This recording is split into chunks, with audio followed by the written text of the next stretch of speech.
obrigado pela organização, pelo convite. E eu vou falar um pouquinho de bruxaria chinesa aplicada à neurologia.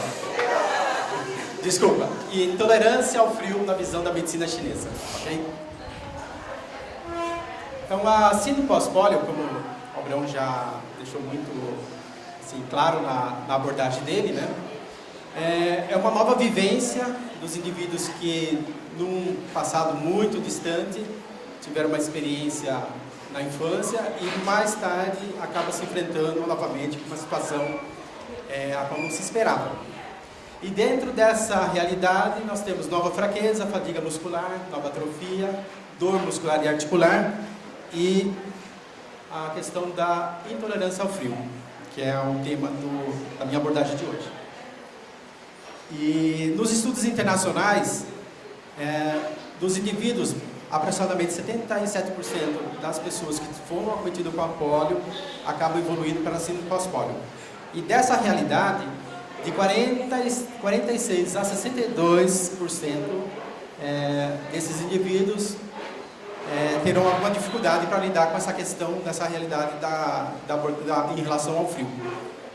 No Brasil, no estudo do Dr. Abraão, nós temos uma realidade diferente. 69% dos indivíduos, eles relatam no ambulatório que tem uma dificuldade em relação à questão do frio. E como que a medicina chinesa, então, pode contribuir para entendermos como funciona esse processo e como podemos interferir de uma forma ganhando energia e não perdendo energia.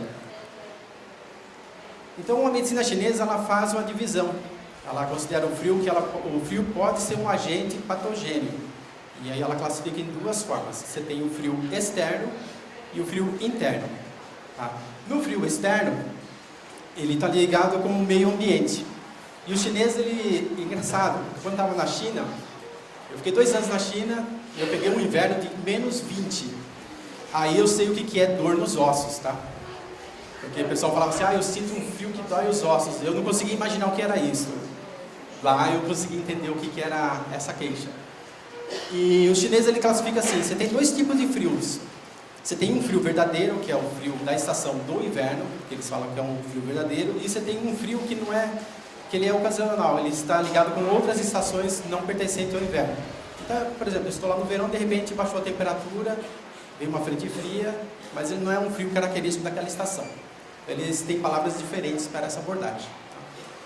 Então, os chineses eles falam assim, que o frio externo, ou seja, o frio do meio ambiente, né, ele pode começar a ganhar território no corpo, né, então começa primeiro atingindo os tecidos, tecido conjuntivo, né, fáscia, articulação, tendão, cápsula articular, até que finalmente ele consegue atingir os órgãos. Nesse nível dos órgãos aí já é um caso um pouco mais complexo, porque ele já está interferindo na saúde e no bem-estar desse indivíduo.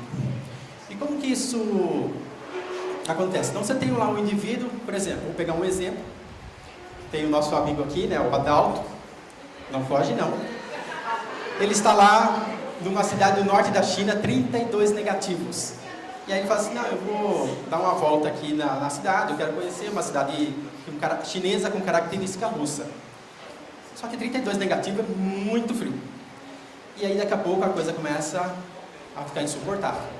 E aí você tem todo um mecanismo que o organismo irá usar de estratégia para tentar manter essa temperatura central para você conseguir enfrentar melhor aquela situação adversa. Então você tem lá um estímulo externo, aí manda-se lá para um centro que irá analisar isso e fazer com que os órgãos efetores ele possa agir. Então você tem ali contração das arteríolas para não perder calor, você tem contração muscular para gerar calor, então você tem todo um mecanismo para fazer isso. Feito isso, manda a informação de volta para esse centro integrador e fala, olha, ok, conseguimos realizar toda a infraestrutura que precisavam para evitar a perda de calor para o meio, a temperatura central voltou ao normal, ok. O problema é que o frio é muito intenso.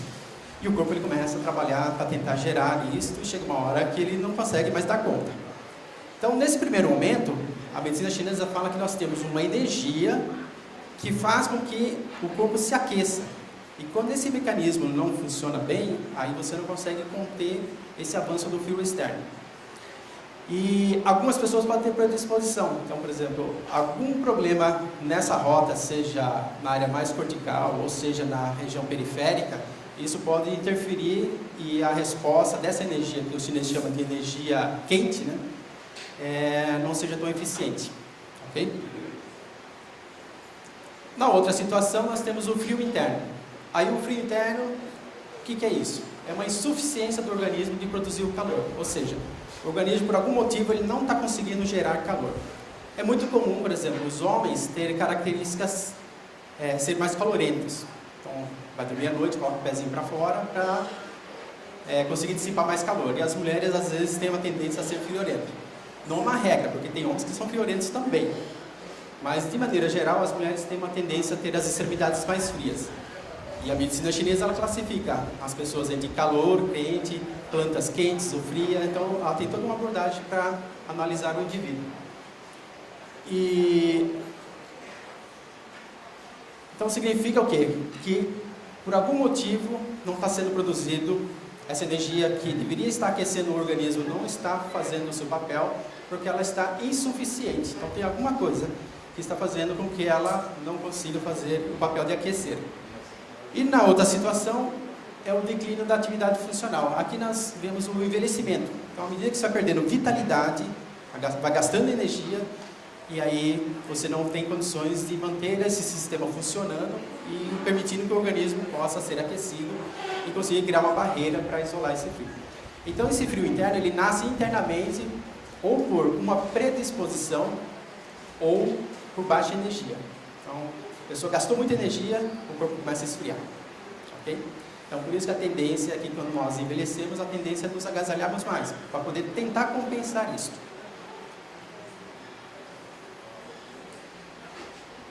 Só que os chineses são criativos, né?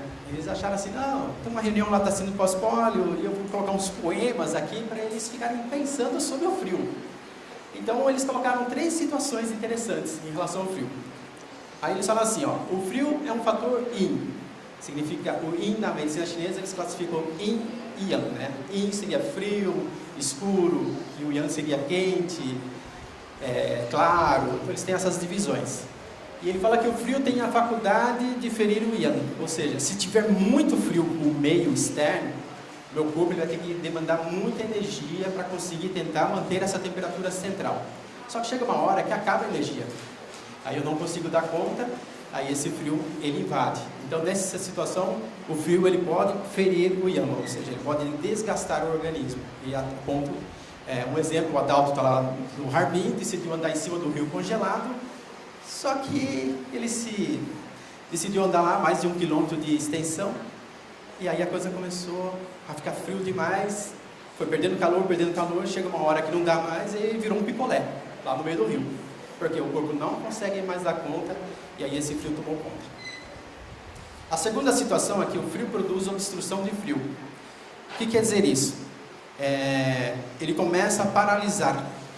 Então, quando está muito frio, a gente tem a tendência de ficar mais rígidos. E isso pode interferir principalmente na circulação do sangue. E o sangue ele tem um papel importante, porque ele tira calor dos órgãos e ele consegue circular esse calor por o corpo todo. Então o sangue começa a ter dificuldade de circular e isso atrapalha. Então, por exemplo, é o caso principalmente de quem tem aquelas extremidades azuladas ou a pele fica azulada. Porque significa que o teu sangue não está circulando como deveria. Está tendo obstrução por conta do frio. E esse frio pode ser externo e pode ser um frio interno. E na terceira situação nós temos um frio que o frio produz contrações do tipo frio. O que quer dizer isso? Esse frio ele ganha, uma vez que ele passou pela barreira do tecido conjuntivo, começou a chegar na parede do vaso. Quando ele para na parede do vaso e começa a diminuir a velocidade do sangue, aí começa a gerar uma coisa chamada, ele penetra dentro do vaso e aí ele para a energia que está circulando no sangue. Quando acontece isso, começa a gerar dor. Geralmente aquela dorzinha tipo parece dor de dente, que fica ali incomodando, depois com o tempo ela vai aumentando e começa a ficar dor empontada. Isso é fácil de resolver. Colocou qualquer coisa que possa aquecer a região, calor, você consegue dissipar esse frio e fazer com que aquela circulação retome. Ok? Agora, o que nós temos? Nós temos aqui a situação da polio, né? Então, que o polivírus, então, até então, acometia o corpo anterior da medula, e aí você acabava tendo alterações de perda muscular e tudo mais. E depois teve estudos, né, que mostraram que não era só a região do corpo anterior da medula, mas como áreas corticais, como o tálamo, que é uma área responsável também pela termorregulação, que está ligada diretamente com essa questão da temperatura, e também alterações periféricas, o tônus simpático, ou seja, a capacidade das minhas artérias e arteriolas fechar quando preciso segurar calor e abrir quando preciso jogar calor para fora. Esse ajuste periférico.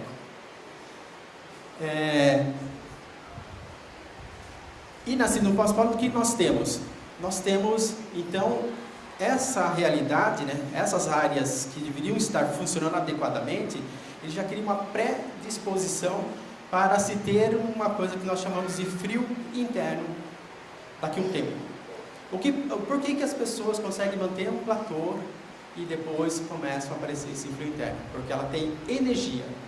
Ela consegue ter energia e ela sustenta por um tempo. Se ela começa a gastar essa energia, aí começa a diminuir essa energia que aqueceria o corpo, juntando com a predisposição, aí você começa a gerar o frio interno e começa a se manifestar. À medida que a tua energia vai acabando, esse frio vai se manifestando. E nas estações frias, isso se torna insuportável. Eu lembro que eu recebi um e-mail de uma paciente que falou assim: pelo amor de Deus, tem alguma coisa para fazer, porque eu moro aqui no sul e já escutei no noticiário que o inverno está vindo daquele jeito. Aí eu falei assim: olha, nós temos uma técnica, mas se você puder fazer como os pássaros, né, tem que ir para uma região mais quente, porque não dá para ficar nesse ambiente, porque é difícil para você conseguir repor isso. Repor esse calor, essa vitalidade para você lidar com essa abordagem. Mas nós temos a solução, isso é importante. Nós fizemos um estudo, uma técnica de respiração chamada Tawin. Tawin significa guiar e seguir. É uma técnica que foi desenvolvida, já tem um livro, um tratado de medicina, de reabilitação, 200 anos antes de Cristo, que já abordava essas questões. Então nós nos baseamos em cima desse tratado e a partir dos estudos que o grupo do Abraão estava desenvolvendo para saber qual técnica seria mais adequada, porque nós não podíamos perder energia, porque o paciente precisa dessa energia para manter esse corpo aquecido e evitar então a questão da intolerância ao frio. Aí o que nós fizemos? Convidamos as pessoas, fizemos dois grupos. Um grupo, ambos os grupos fizeram a mesma técnica, porque eu não queria comparar com outra técnica, não era esse o objetivo. Eu só queria verificar se essa técnica, fazendo a respiração que a medicina chinesa preconiza, em relação a uma respiração natural, se teria o mesmo efeito. Será que só fazendo naturalmente tem o efeito, ou preciso fazer todo aquele mecanismo que fala nos textos antigos? E aí, pessoal, alguns estão aqui, e aí podemos ver, né? Então, quando comparamos os grupos, né? Então aqui o grupo que fez a técnica como o texto antigo chinês fala, e aqui o grupo que fez a respiração natural, porém os mesmos exercícios. E para a minha felicidade, ambos os grupos tiveram respostas boas, porque eu ia ficar muito com peso na consciência de saber que alguém não foi beneficiado. Isso é uma preocupação do pesquisador, mas nós temos alguns critérios que temos que seguir, né? Então, o significado, o exercício pelo exercício, ele é benéfico, principalmente se o exercício leve a moderado. Então, tivemos uma resposta importante. Porém, quando eu olho o grupo experimental, eu vejo que a diferença é grande, comparado com o outro grupo. Temos uma diferença bem grande. E por quê? Então, lembra que nós temos agora o indivíduo que ele já tem várias alterações lá na sua infância, e agora ele está perdendo energia, então ele está gastando essa energia, não tem essa energia para aquecer o organismo, e ainda tem as alterações estruturais que foram lesadas e também não consegue dar aquela condição. Então aquele platô ele começa a cair. Aí, por que esse exercício conseguiu dar uma resposta interessante? Então tem um estudo lá em 2004, que verificou que assim, que o GABA, que é um neurotransmissor, que ele atua na região região ali perto do hipotálamo, principalmente na área dorsal, e aumentava os níveis o GABA ele influenciava na termogênese. Aí, em 2010, saiu um estudo com técnicas de respiração da yoga, mostrando que era possível aumentar os níveis desse GABA. Ou seja, ele conseguia interferir de forma a regular, ajudar a regular e permitir que essa temperatura pudesse ser ajustada. Depois, mais 3 estudos saíram falando sobre neuroplasticidade e tarefas funcionais. Outro estudo com 4 semanas, mostrando que o cérebro é plástico, ele pode se modificar. E principalmente em região subcorticais, tálamo e tronco encefálico. Então, ou seja, você fazer atividades funcionais, isso é benéfico para o cérebro e permite que ele crie uma outra rede, outro caminho, e você ganhe mais um fôlego aí. Tá? E depois saiu um outro estudo em 2011, com atividade muscular, liberando o ATP no lúmeno do vaso, né, dentro do vaso sanguíneo. Ou seja, aquecimento lá dentro. Então lembra que eu falei que o frio penetra e pode chegar ali? Então sim, o exercício ele tem um papel importantíssimo, por isso nós tivemos uma resposta interessante. Agora, por que o grupo que fez aquela respiração X, Y, lá da medicina chinesa, teve uma melhora maior do que em relação ao outro grupo? Porque o conjunto da obra é muito mais importante. Porque você está no aqui e agora, você está presente, está controlando o teu processo, ele é importante. Você consegue gastar menos energia e a partir de diminuir o estresse, você consegue gerar energia. O meu professor na China falava assim, se você relaxar, você ganha mais energia, você gera mais energia. Aí ele fala assim, então não fica fazendo força de bobo, né? Gastando energia à toa. Relaxa, que a energia ela fica disponível. Né? E o que nós podemos então, observar que nesse grupo, todos tiveram melhoras, de todos os membros. Nós queríamos saber se o membro mais afetado respondia melhor do que o membro menos afetado. Então, podemos verificar que o membro mais afetado tinha um ganho muito maior. Tá? E de maneira sistêmica, de maneira geral, vimos que também todas as pessoas, do grupo experimental também teve uma excelente resposta.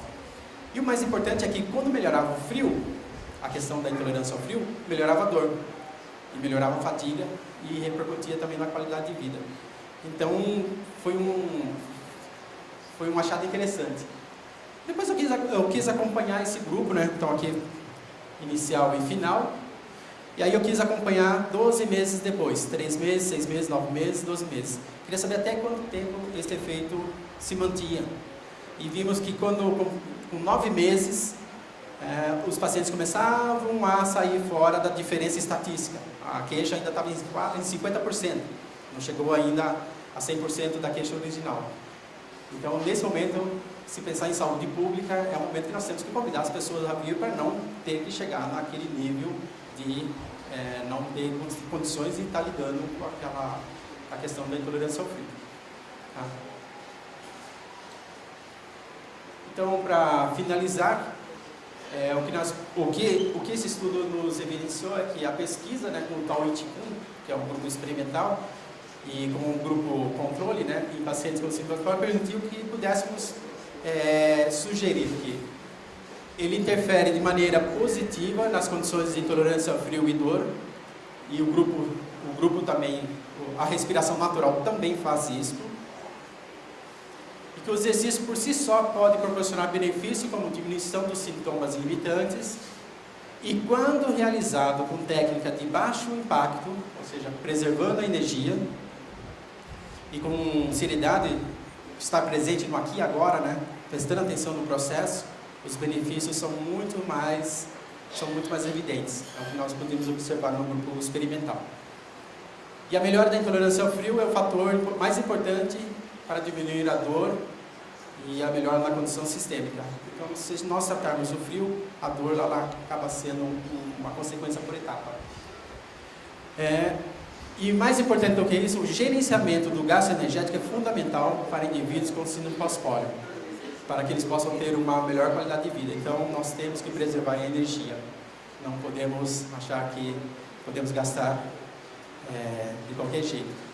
Meu professor falava assim, energia significa vida. Quando você gasta energia, você gasta a tua vida. E se for para gastar energia, gastar vida, tem que ser gasta com sabedoria. Obrigado.